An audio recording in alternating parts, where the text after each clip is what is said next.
चित्रकूट इतिहासी के लड़के मैं उनसे परिचय जानने की कोशिश करूंगा। और रामपुरिया पतेरे में आए हुए हैं, क्या क्या मुद्दे रहेंगे, किस मुद्दे पे वोट मांगने आए हैं जनता के बीच, मैं उनसे जानने की कोशिश करूंगा। मैं आपके प्रत्याशी शिवशंकर पटेल जी का बेटा हूं, डॉक्टर अंकुर सिंह।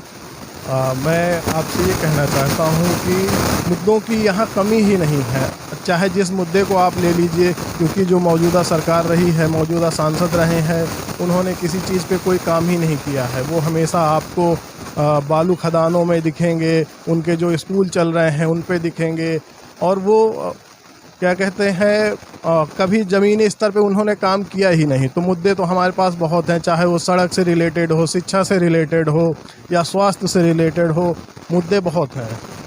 आज की वर्तमान स्थिति जो यहाँ से बूढ़ा रोड की है, आप देख पा रहे होंगे, चनहट से लेकर मलवारा तक बहुत दुर्दशा, खराब स्थिति। आप जो गुजरे हों, उस रोड के बारे में क्या कहना चाहते? देखिए, मैं यही कहना चाहता हूँ कि मौजूदा जो सांसद रहे हैं उनको इस विषय पर ध्यान देना चाहिए था, और अगर हम सांसद बनते हैं तो उस रोड पे जिसकी आप चर्चा कर रहे हैं उस पे विशेष रूप से ध्यान दिया जाएगा। और वो चूँकि हैवी वाहन के चलते वो रोड ऐसी बिगड़ी हुई है, टूटी हुई है, तो कोशिश प्रयास ये रहेगा कि एक उस पे अच्छा रास्ता बने। ये क्या नाम है आप? देखिए, मेरा नाम समाजवादी पार्टी से मैं पूर्व जिलाध्यक्ष अनुज यादव। और जिस तरह समाजवादी पार्टी के माननीय अखिलेश यादव जी ने शिवशंकर पटेल जी को प्रत्याशी बनाया है, उस दिन से एक अपार लहर चल रही है लोकसभा में। और भारतीय जनता पार्टी ने जिस तरह लोगों को ठगने और बेवकूफ़ बनाने का काम किया है, जनता इनसे ऊब चुकी है। 10 सालों में इन्होंने केवल 10 विनाश किए हैं, विकास कोई नहीं किया है। चाहे आप सड़कें ले लीजिए, तो 10 साल 20 साल से सड़कें सीसी बनी हुई थी, पूर्ववर्ती सरकारों ने बनवाया था।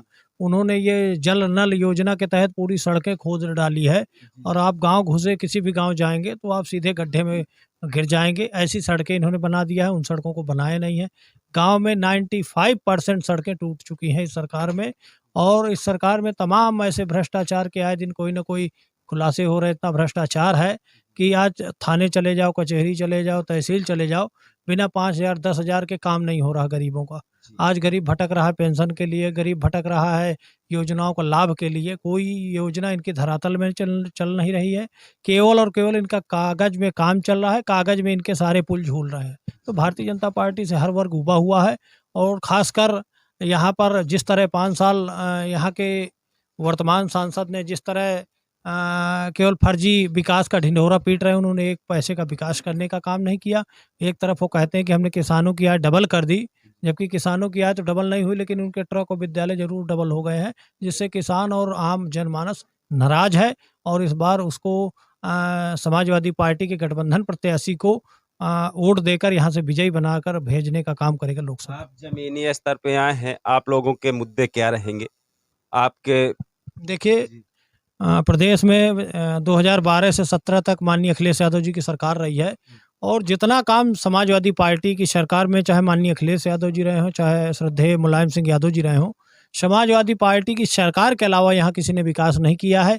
आप चाहे जहाँ की सड़क ले लीजिए, चाहे जहाँ का पुल ले लीजिए, चित्रकूट में इतना विकास हुआ है। आपको हवाई पट्टी देने का काम माननीय अखिलेश यादव जी ने किया, छात्रों के लिए, नौजवानों के लिए खेलने के लिए स्टेडियम देने का काम किया, और आपके बस अड्डा देने का काम माननीय अखिलेश यादव जी ने किया, 4 लेन सड़क देने का काम किया।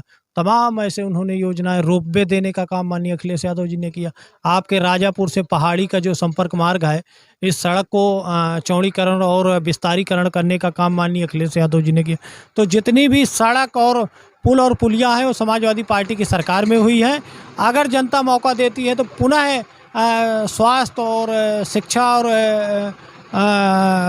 बेरोजगारी जो इस समय चित्रकूट में है, उन सब के को फोकस करते हुए उनमें काम करने का काम समाजवादी पार्टी करे।